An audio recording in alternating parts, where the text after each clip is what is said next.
Salam, selamat berjumpa kembali dalam mata pelajaran Pendidikan Agama Katolik dan Budi Pekerti untuk siswa-siswi kelas 12 dimanapun Anda berada. Apa kabar semuanya? Kiranya kita semua tetap sehat dan senantiasa dalam lindungan Tuhan Yang Maha Esa. Dalam video pembelajaran kali lalu, kita sudah mempelajari bersama tentang panggilan hidup sebagai umat Allah dengan subtema makna hidup manusia. Maka sekarang kita lanjutkan kepada subtema yang berikut, yakni panggilan hidup berkeluarga. Sebelum kita melanjutkan pembelajaran kita, Pak Guru akan menjelaskan sedikit apa tujuan dari pembelajaran kita kali ini. Ada 4 tujuan pembelajaran.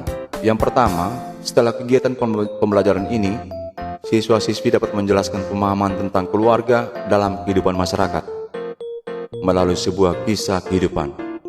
Sebentar Pak Guru akan menceritakan sebuah kisah kehidupan untuk kita dengar bersama. Selanjutnya kita refleksikan bersama. Yang kedua, setelah kegiatan pembelajaran ini, siswa dapat menjelaskan ajaran kitab suci tentang keluarga yang diambil dari Injil Matius bab 19 ayat 1 sampai dengan 13. Yang ketiga, setelah kegiatan pembelajaran ini, siswa dapat menjelaskan ajaran gereja tentang keluarga yang termuat dalam dokumen Konsili Vatikan II, Gaudium et Spes, artikel 52. Dan yang keempat, yang terakhir, setelah kegiatan pembelajaran ini, siswa dapat menjelaskan makna keluarga sebagai sebuah panggilan hidup. Oke, kita langsung masuki langkah yang pertama, menggali pemahaman tentang makna keluarga. Di sini Pak Guru akan menyajikan sebuah cerita kehidupan yang berjudul Saya Tidak Ingin Diganggu. Mari kita dengarkan bersama, dan di akhir dari cerita ini ada beberapa pertanyaan reflektif yang harus kita dalami bersama berkaitan dengan makna hidup keluarga itu sendiri. Saya tidak ingin diganggu. Biasanya saya mendahulukan ego saya ketika di rumah, apalagi jika sedang dikejar deadline. Saya akan sibuk di depan komputer, penuh konsentrasi dan tidak mudah diganggu. Ketika anak atau istri saya mengganggu, saya akan mudah emosi karena tekanan deadline, atau kadang-kadang sebenarnya hanya keasikan pribadi saya ditambah dengan permintaan atau tekanan anak atau istri. Nada bicara saya akan mudah meninggi, sehingga itu istri akan marah juga. Dan pada akhirnya istri saya akan mengatakan, "Papa sekarang gampang marah."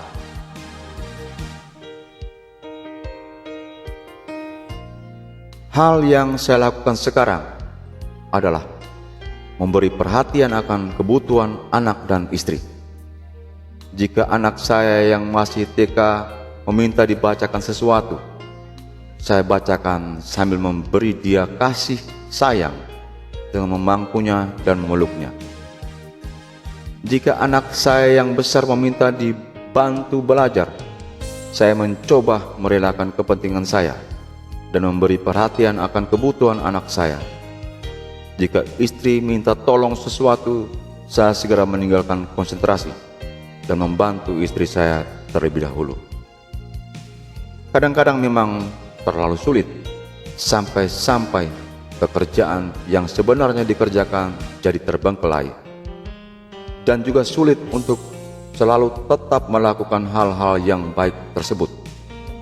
Perlu kesadaran penuh akan niat memperhatikan istri dan anak-anak ketika permintaan anak atau istri itu datang.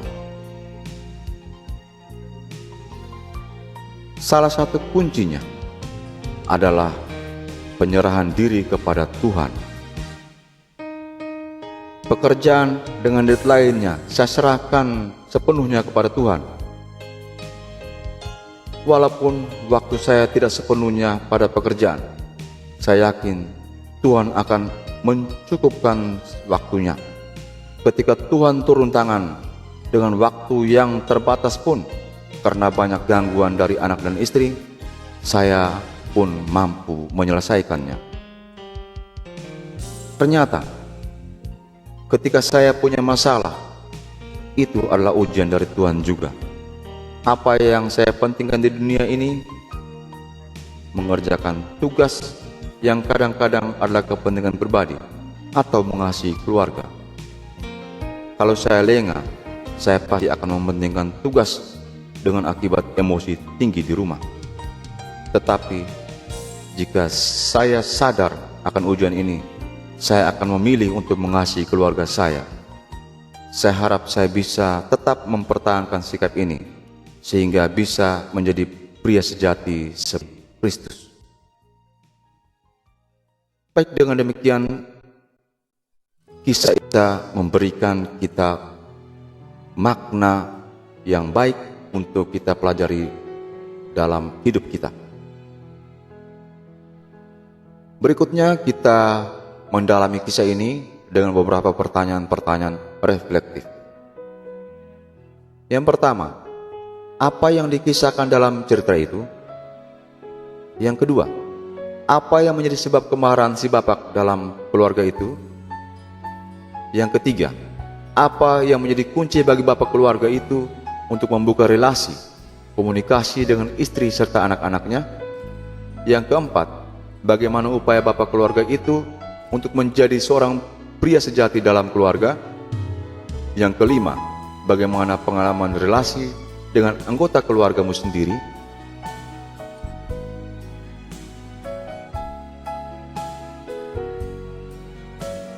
Baik, kita lanjutkan dengan peneguhan berdasarkan cerita dan pertanyaan-pertanyaan refleksi tadi.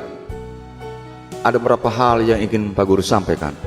Yang pertama, kesaksian seorang bapak dalam keluarga dalam kisah tadi mengungkapkan bahwa setiap anggota keluarga hendaknya membangun kebersamaan. Setiap keluarga hendaknya membangun kebersamaan. Pekerjaan tidak boleh sampai menyendera hubungan relasi satu dengan yang lain. Yang kedua, perlu disadari bahwa egoisme adalah akar dari keretakan dalam sebuah keluarga. Egoisme atau sifat ingat diri sendiri akan merusak hubungan harmonis dalam keluarga, entah ayah dengan ibu atau ayah atau ibu dengan anak-anaknya. Yang berikut, seluruh anggota keluarga, ayah, ibu, atau suami, istri, dan anak-anak, serta semua orang yang ada di dalam keluarga, hendaknya saling menghormati, saling berbagi waktu untuk kebersamaan dalam keluarga.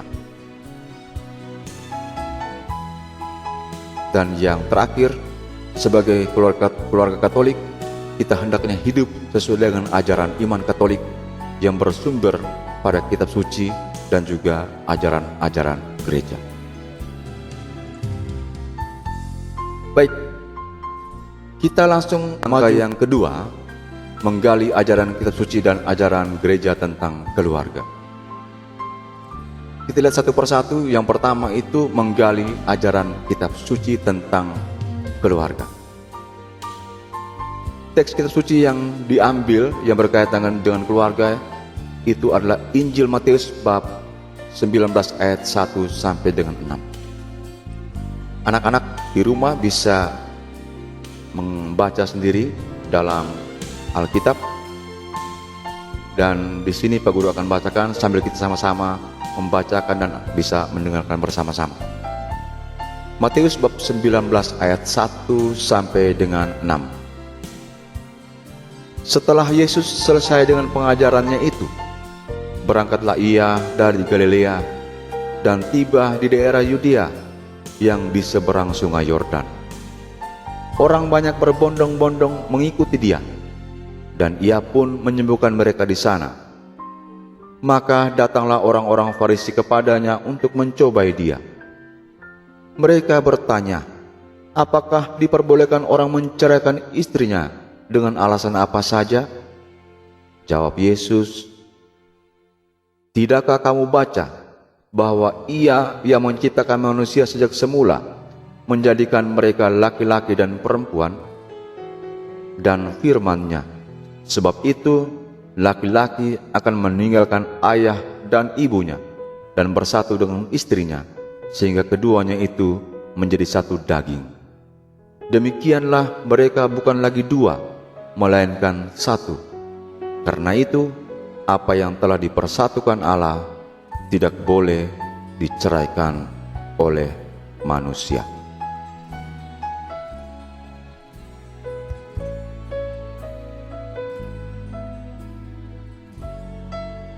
Baik anak-anak sekalian yang terkasih, setelah kita membacakan bersama teks kitab suci tadi, mari kita dalami bagian ini dengan beberapa pertanyaan-pertanyaan penuntun. Yang pertama, apa pesan dari teks Matius bab 19 ayat 1-6? Yang kedua, apa yang dicobai orang Farisi kepada Yesus? Yang ketiga, apa jawaban Yesus? Yang keempat, mengapa mereka mau mencoba Yesus? Yang kelima, apa sifat keluarga menurut teks tersebut? Dari pertanyaan-pertanyaan ini, maka di sini Pak Guru akan menjelaskan apa pesan dari teks-teks tersebut. Yang pertama, perkawinan itu sebagai persekutuan cinta antara pria dan wanita yang secara sadar dan bebas menyerahkan diri beserta segala kemampuannya untuk selamanya. Dalam penyerahan itu, suami istri berusaha makin saling menyempurnakan dan saling membantu. Hanya dalam suasana saling menghormati dan menerima inilah, dalam keadaan manapun juga, persekutuan cinta itu dapat berkembang hingga mencapai kesatuan hati yang dicita-citakan. Yang kedua,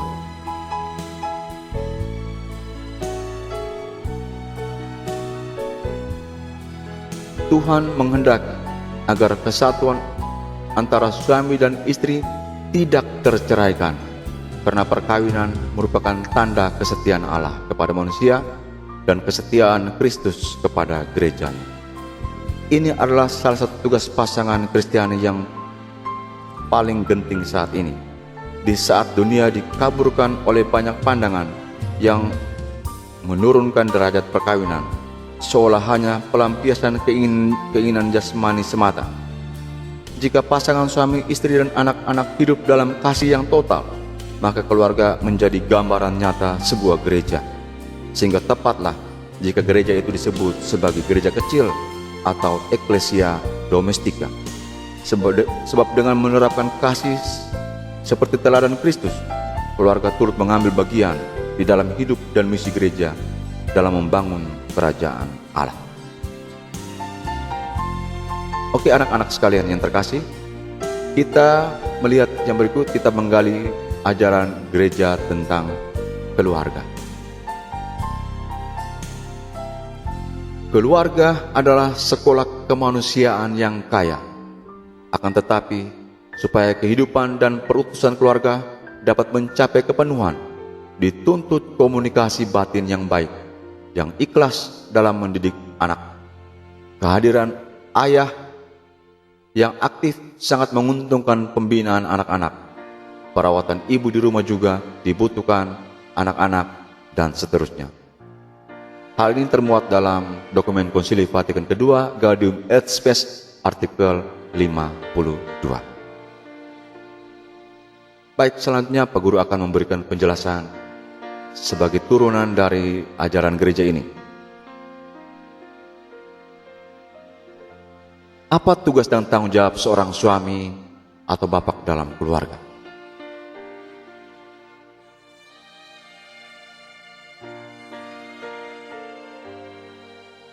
Yang pertama, suami sebagai kepala keluarga. Sebagai kepala keluarga, suami harus bisa memberi nafkah lahir batin kepada istri dan keluarganya. Mencari nafkah adalah salah satu tugas pokok seorang suami.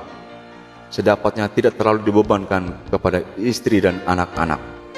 Untuk menjamin nafkah ini, sang suami hendaknya berusaha memiliki pekerjaan. Yang berikut, suami sebagai partner istri. Perkawinan modern menuntut pola hidup partnership. Suami hendaknya menjadi mitra dari istrinya. Pada masa sekarang ini banyak wanita yang menjadi wanita karier. Kalau istri adalah wanita karier, maka perlulah suami menjadi pendamping, penyokong, dan pemberi semangat. Yang berikut, suami sebagai pendidik. Orang sering berpikir dan melemparkan tugas mendidik anak-anak pada istri atau ibu, padahal anak-anak tetap memerlukan sosok ayah dalam pertumbuhan diri dan pribadi mereka. Sosok ayah tak tergantikan. Lalu apa tugas dan tanggung jawab seorang istri atau ibu? Yang pertama, istri atau ibu sebagai hati dalam keluarga. Suami adalah kepala keluarga, maka istri adalah ibu keluarga yang berperan sebagai hati dalam keluarga. Sebagai hati, istri menciptakan suasana kasih sayang, ketentraman, keindahan, dan keharmonisan dalam keluarga. Yang berikut, istri sebagai mitra dari suami. Sebagai mitra, istri dapat membantu suami dalam tugas dan kariernya. Bantuan yang dimaksudkan di sini seperti memberi sumbang saran dan dukungan moral. Hal yang pertama lebih bersifat rasional, dan yang kedua lebih bersifat afektif. Dukungan moral yang bersifat afektif lebih berarti bagi suami. Yang ketiga, istri sebagai pendidik. Istri atau ibu merupakan pendidik pertama dan utama dari anak-anaknya. Hal ini berarti bahwa ibu adalah pendidik ulung. Ada ungkapan bahwa surga berada di bawah telapak kaki ibu. Artinya adalah kita tidak boleh berani terhadap orang tua, terutama sekali kepada ibu kita. Yang berikut kita melihat apa kewajiban anak-anak terhadap orang tua. Kewajiban anak terhadap orang tuanya tidak statis dan tidak selalu sama, melainkan dipengaruhi baik oleh perkembangan maupun oleh situasi dan kondisi. Semakin hari, anak hendaknya semakin mandiri. Orang tua makin lama makin tua, membutuhkan anak-anaknya. Beberapa hal dasar yang menjadi kewajiban anak terhadap orang tua adalah mengasihi orang tua, bersikap dan berperilaku penuh syukur, serta bersikap dan berperilaku hormat kepada orang tua. Lalu yang berikut, bagaimana kita membina hubungan kakak adik. Hal-hal yang perlu dikembangkan dalam hubungan kakak adik adalah kasih persaudaraan, saling membantu, dan saling menghargai. Kakak adik tak hanya dididik oleh orang tua, melainkan juga secara tidak langsung saling mendidik. Dengan bertengkar dan berdamai kembali, mereka belajar untuk berlatih mengolah konflik yang termaksud unsur dalam hidup bersama. Lalu yang berikut, bagaimana membangun komunikasi dalam keluarga. Komunikasi dalam keluarga itu penting. Yang pertama, harus saling mendengarkan. Untuk membangun keharmonisan dalam keluarga, kita harus saling mendengarkan satu dengan yang lain. Yang kedua adalah keterbukaan. Anggota keluarga yang saling terbuka akan membangun keluarga yang sejahtera lahir dan batin. Baik, di akhir ini Pak Guru akan memberikan rangkuman dari subtema ini. Gereja Katolik secara tegas mengajarkan bahwa perkawinan Katolik adalah sakramen, sehingga setiap pasangan suami istri harus menjaga kesucian perkawinan. Karena itu, sifat perkawinan Katolik adalah monogami dan tidak terceraikan, kecuali oleh maut. Karena apa yang dipersatukan Allah tidak boleh diceraikan oleh manusia. Bandingkan Injil Matius bab 19 ayat 6. Sakramen perkawinan sebagai akar pembentukan keluarga Katolik hendaknya dijaga kesuciannya, karena keluarga merupakan gereja kecil atau gereja mini, atau disebut dengan Ecclesia Domestica.